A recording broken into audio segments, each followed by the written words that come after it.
All right, welcome back. We have the Moroccan chicken and the quinoa salad.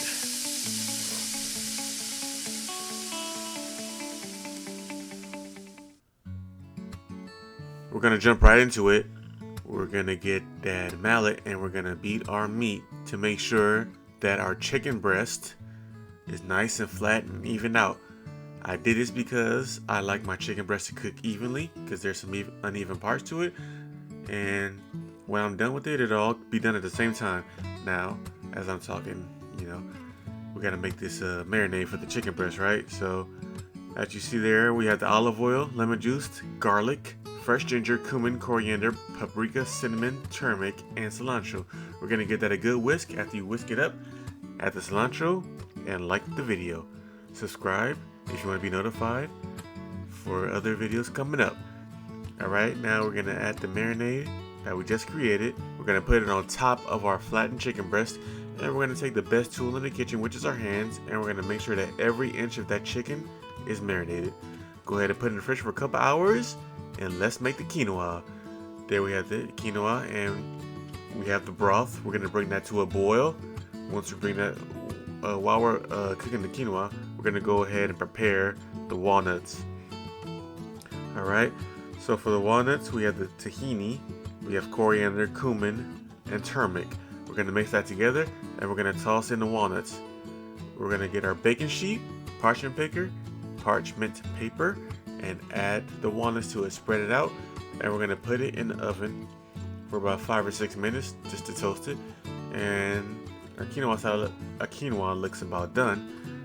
And while you're turning that stove off and mixing up the quinoa, don't forget to go ahead and like and subscribe real quick.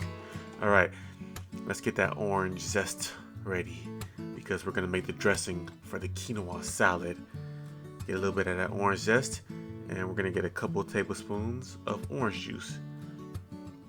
Alright, we're going to squeeze the orange juice out. And it's only a couple tablespoons. Whatever left over, you can use it for whatever you like.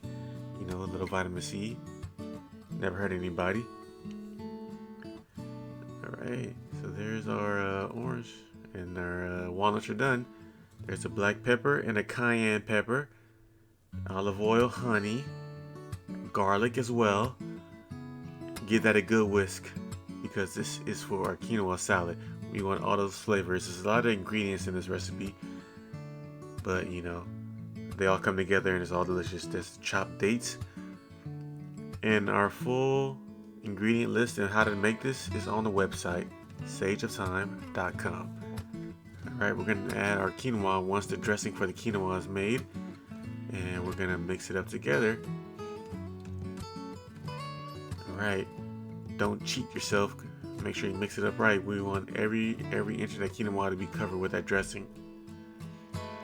And the quinoa get a little bit darker in color because of the dressing. There's the parsley, dried parsley to be exact. Mix it up a little bit more. And it looks like it's just about done. There's the walnuts. Oh. This is a perfect complement to that Moroccan chicken. And it's done. So let's go ahead and grill our chicken. You want to grill it until it comes to an internal temperature of 165 degrees Fahrenheit. Remove it from the grill, and there it is. She's a beauty. Let's go ahead and make that plate with that quinoa salad that we worked so hard to make, and that chicken breast is nice and flat and evenly cooked. Don't forget to like and subscribe. Thank you. Have a good one. I have more to come.